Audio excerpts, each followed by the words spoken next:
আমাকে চিনতে হলে একমাত্র মুর্শিদকে আপনার শরণাপন্ন হতে হবে। নারায়ে তাকবীর, নারায়ে রিসালাত, কবির বাবার আগমন, কবির বাবার আগমন, শাকরাপুরীর আগমন। আমরা কেন গুরুধর্ম, কেন আমরা পীরের কাছে সমর্পিত, আমাদের উদ্দেশ্য কি এবং আমাদের মৌলিক বিষয়গুলো আসলে এখানে অনেকে একটি বিভ্রান্ত করছেন। ইদানিংকালে ইন্টারনেটের ব্যাপক আলোচনায় বা ইন্টারনেটে এসে আমাদের ইয়াং পার্সনকে এমন একটি বিভ্রান্ত ছড়িয়ে দিচ্ছেন যে আসলে পীরের কাছে কোনো বায়াত হতে হবে না, কোনো গুরুর কাছে যেতে হবে না, যাওয়ার কোনো যুক্তিকতা নেই। এবং আমাদেরও একটি কোশ্চেন যে হ্যাঁ আমরা যেতে হবে না, কিন্তু তাদের সাথে আমাদের মৌলিক পার্থক্য হচ্ছে কাদের সাথে, আমরা কাদের কাছে যাব না? যারা প্রতারক, যাদের কাছে আল্লাহর কোনো বাণী নেই, যারা মানুষদেরকে বিভ্রান্ত করেন, যারা ছদ্মবেশী রূপ ধারণ করে আছেন, তাদের কাছে যাবেন, এটা আমরাও বলি। কিন্তু প্রশ্নটা হচ্ছে কিছু কিছু মানুষ বলে থাকে যে পীরের কাছেই যাওয়া যাবে না, কিন্তু এটা সম্পূর্ণ একটি ভুল ধারণা। তো এখন প্রশ্ন হচ্ছে যে যারা এই কথা বলেন যে আচ্ছা পীরের কাছে গেলে কি হয়, আমরা তো এখনো আমরা তো অনেক মানুষদেরকে দেখেছি বায়াত হয়েছেন, অনেক পীরের কাছে গিয়েছেন, অনেক যাওয়া আসা করছেন, কই এমন তো কোনো ফল বা এমন তো কিছু পাওয়া যাচ্ছে না। অনেকে কই আমরা এত কষ্ট করে যাই, অনেকে দেখছি যে আমার পার্শ্ববর্তী একজন, ওনারা তো এই পীর সাহেবের মুরিদ, ওইখানে যান এখানে যান, কই তাদের মধ্যে কোনো পরিবর্তন নেই, তারা আমাদের মতো করে জীবনযাপন করছেন এবং ফলাফলটা আমাদের মতো, এক্সট্রা কিছু তাদের মধ্যে দেখা যায়।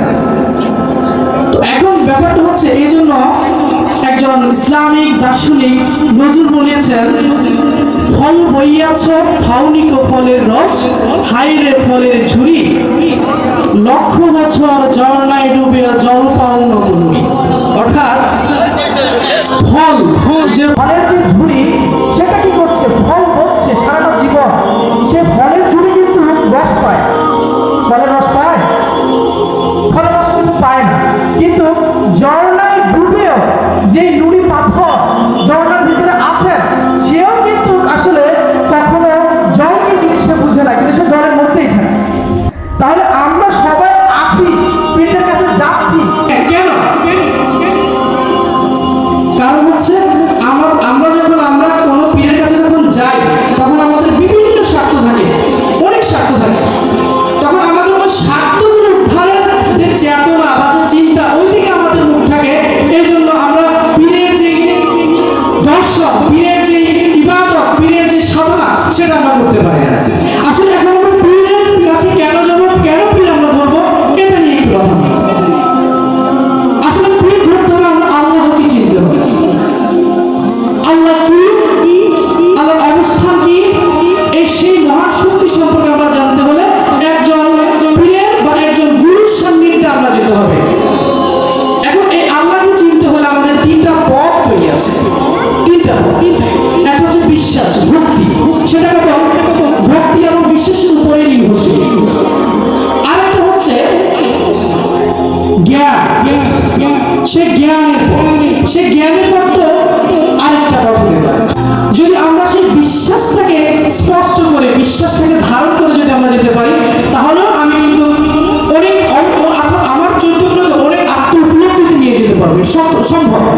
আরেকটা হচ্ছে সাধনার পথ, কেবল আমি সাধনার মাধ্যমে সেখানে যেতে পারি। যেটা সূরা মারিজের 23 নম্বর আয়াতে বলা হয়েছে দাইমি সালাতের কথা। সেই সাধনা হবে একজন গুরুর কাছে গিয়ে। যদি আপনি সেই দাইমি সালাতের উপর অনড় থাকতে পারেন, নিষ্ঠা থাকতে পারেন, তাহলে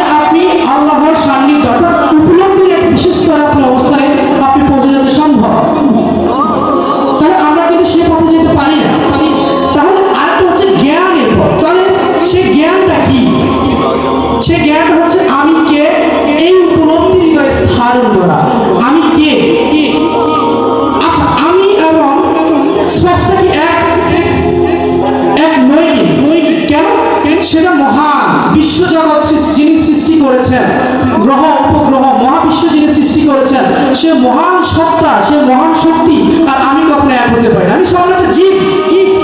এই চুলছেড়া বিশ্লেষণে আমরা মাঝে মাঝে অনেকেই ভুলে যাই যে আসলে আমি আর স্রষ্টা এক হতে পারবো কিনা, কোথায় আমরা এক হতে পারবো। আমি এবং স্রষ্টা বলা উদ্দেশ্যটা একটাই, কিন্তু শব্দার্থে অনেক ডিভাইডেড আছে, যে তিনটা অর্থ মিনিং বোঝাচ্ছে, কিন্তু অর্থ অনেক বোঝানো একটাকেই বোঝাচ্ছে। তাহলে আমি এবং সৃষ্টি এবং মহান আল্লাহ, এই বিষয়গুলোকে যদি আমরা অনেক ডিভাইডেড করি, কিন্তু এখানে একটা ব্যাপার কিন্তু রয়ে যায়। কিভাবে রয়ে যায়? সেই নিগুড় রহস্যটা জানতে হলে আমাদের মুর্শিদ কেবলার উপরে অবশ্যই বিশ্বাস স্থাপন এবং সাধনার উপরে নিবিড় রহস্য থাকতে হবে। যদি আমরা সাধনার উপর অনড় থাকতে পারি এবং বায়াত গ্রহণ করতে পারি, তবেই সেটা সম্ভব। তাহলে আমরা কিন্তু বায়াত গ্রহণ করতে হলে আমাদের যে মূল যে লজিক বা মূল যে দর্শন, সেই দর্শনটা সম্পর্কে আগে আমাদের খুবই জানা, খুবই ইম্পর্টেন্ট। কিন্তু আমরা এই দর্শনের প্রতি অনড় থাকি না, আমরা বিভ্রান্ত হয়ে যাই। আমরা মাঝে মাঝে অনেক আলেম সমাজের কাছে এবং অনেক আলেমদের কাছে আমরা বিভিন্ন কথা শুনে আমরা অনেক দিকে আমার মুখ ফিরিয়ে চলে যাই, কিন্তু যে সত্য, যে দর্শন, সে দর্শন সম্পর্কে কিন্তু আমরা কেউ জানি। তাহলে আমরা পীর ধরতে হবে, এগুলো অনেক সত্য আছে। এখন আমরা কেন পীরের কাছে আছি এটাই মূলত জানি। যখন আপনি আপনার এই বাহ্যিক জীবনযাত্রাকে, যখন আপনি সমাজে, রাষ্ট্রে এবং বিভিন্ন কাজে জড়িয়ে যান, তখন আপনি এই পীরের গুরুত্ব সম্পর্কে আপনি অনেক কিছু হারিয়ে ফেলেন। অনেকে আছে আমরা দরবারে আসলে, আমি দেখেছি ইদানিং কিছুদিন আগের দরবারে একটা অনুষ্ঠানে গিয়েছে, আমি দেখেছি ইয়াং পার্সন কিছুটা আছে, তারা শ্যামাকে বিভিন্নভাবে নিয়ে যাচ্ছে এবং এটার মধ্যে যে আদবের যে শৃঙ্খলা, সেটা কিন্তু তারা ভগ্ন করছে। কিন্তু এই অর্থাৎ এই ডাইনি সালাতের একটি ক্ষুদ্রতম অংশ হচ্ছে এই সঙ্গীত, এই শ্যামা। কিন্তু এই শ্যামাকে আমরা ওই রকম ভাবে মাধুর্যতার সাথে গ্রহণ করতে পারি না, আমরা বিভ্রান্ত হয়ে যাই এবং আমরা বিভিন্নভাবে এটাকে উপলব্ধি করি। তাই আমাদের মূল বা মৌলিক বিষয় হচ্ছে আমরা এই বিষয়টাকে ধারণ করতে হবে হৃদয়ের সাথে। যদি আমরা গান, কি গান মানে হচ্ছে জ্ঞান। আপনি যদি রিচার্জ করেন এক একটা গানের বাণী, যদি আপনি লক্ষ্য করেন, তাহলে সেখানে কি বলা আছে? সেখানে বলা আছে আপনি কিভাবে আপনি আপনার গুরুর কাছে যাবেন এবং আপনি কিভাবে সে মহান আল্লাহকে চিনতে পারবেন, ওনাকে উপলব্ধি করতে পারবেন। এই উপলব্ধির পর একটা সঙ্গীত কিন্তু আছে, কিন্তু আমরা সেটাকে বিভ্রান্ত করে বিভিন্নভাবে কিন্তু নিয়ে যাই, যেটা আমাদের জন্য খুব দুঃখজনক একটা ব্যাপার। তো এই জন্য আমাদের খুব সচেতন হওয়া প্রয়োজন এবং আমাদের খুব একনিষ্ঠ ভাবে আমরা আমাদের মুর্শিদকে আমাদের প্রতি শ্রদ্ধা রেখে আমাদের বিভিন্ন স্বার্থ, বিভিন্ন কিছু বিসর্জন দিয়ে, আমরা আমাদের বিভিন্ন চেতনাকে বাদ দিয়ে আমরা যদি একবার যদি আমরা অন্যদিকে না গিয়ে যদি শুধু মুর্শিদকে আপনার দিকে ধাবিত হই, তাহলে সেটাই আমাদের মূল এবং মৌলিক বিষয় হয়ে থাকে। তো আসলে আমি এখানে কিছুই বলার নেই, তবে এখানে আরো আমার চেয়ে আমি ছোট মানুষ, আর এখানে আমার চেয়ে তো অনেক বিজ্ঞ মানুষ আছেন যারা কথা বলবেন। তো আমরা একটি বিষয় সবসময় আমরা লক্ষ্য করবো, সেটা হচ্ছে বুখারী শরীফের প্রথম খণ্ডের প্রথম হাদিসটাকে আমরা সবসময় মেনে করব।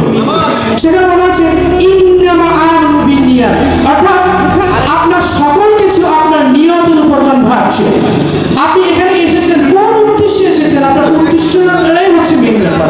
এখন আপনি যদি উদ্দেশ্য হারিয়ে ফেলেন, আপনার ভিতরে যদি কোনো উদ্দেশ্যই থাকে না, যদি আপনার নিয়তটাই যদি বিভ্রান্ত হয়, তাহলে আপনার চেতনা বিভ্রান্তের পথে চলে যাবে। এই জন্য আমাদের সেই নিয়তটাকে শুদ্ধ চিত্তে আমরা আগে ধারণ করে আমরা মুর্শিদকে আপনার কাছে বায়াত গ্রহণ করবো। যতক্ষণ পর্যন্ত না আমি আমার সেই নিজেকে না চিনতে পারবো, ততক্ষণ পর্যন্ত আমি আমার মুর্শিদকে আপনার কাছে গিয়ে আমার কোনো লাভ হবে না। তাহলে আরেকটা পথ হচ্ছে আমি নিজেকে চিনি না, তবে আমার ভিতরে রয়েছে বিশ্বাস, যেটা আমি তিনটা পথ বলেছি। সেই বিশ্বাসটাকে যদি আমরা লক্ষ্য করে যদি আমরা মুর্শিদকে আপনার কাছে যাই, যে আমরা তো আল্লাহ কি সেটা মাত্র ধারণা পেয়েছি, কিন্তু কোনাকে আমরা এখন উপলব্ধি করতে পারি। সাহেব আল্লাহকে উপলব্ধি করতে হলে যে সাধারণ যে আরেকটি পথ রয়েছে, সেখানে অবশ্যই আমাদের যেতে হবে। আর সেখানে যেতে হবে আগে আমি আমাকে চিনতে হবে। আমি যদি আমাকে চিনতে পারি, তাহলে আমি সেই মহান শক্তিটাকে চিনতে পারবো, মহান সে আল্লাহকে চিনতে পারবো। তাহলে এখানে আমাদের কি বুঝতে হবে? এখানে আমাদের বুঝতে হবে যে আমি কি, সেই বিষয়টাকে আগে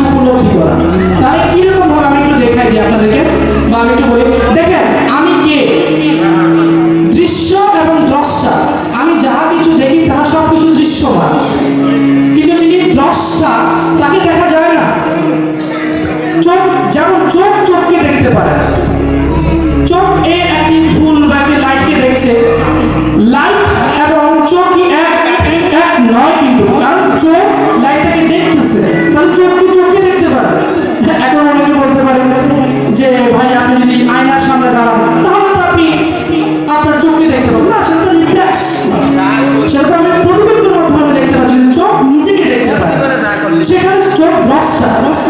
তাহলে চোখের নিগুড় অর্থাৎ যেই দ্রষ্টা যেটা ভিতরে লুকিয়ে আছে, যে গোপন শক্তিটা, সেটা আমরা কেউ দেখতে পাই। এই যে হাত আমার, তাহলে আমি কে? প্রশ্ন দাঁড়ায় না যে আমার মাথা, আমার পাও, আমার হাত, আমার বডি, তাহলে আমি কে? তাহলে সবগুলো হচ্ছে আমার। সে আমাকে চিনতে হলে একমাত্র মুর্শিদকে আপনার শরণাপন্ন হতে হবে। নারাই তাকবীর, নারাই রিসালাত। এই বলে আমি আমার বক্তব্য এখানে শেষ করলাম। তো এখন আপনাদের মাঝে কথা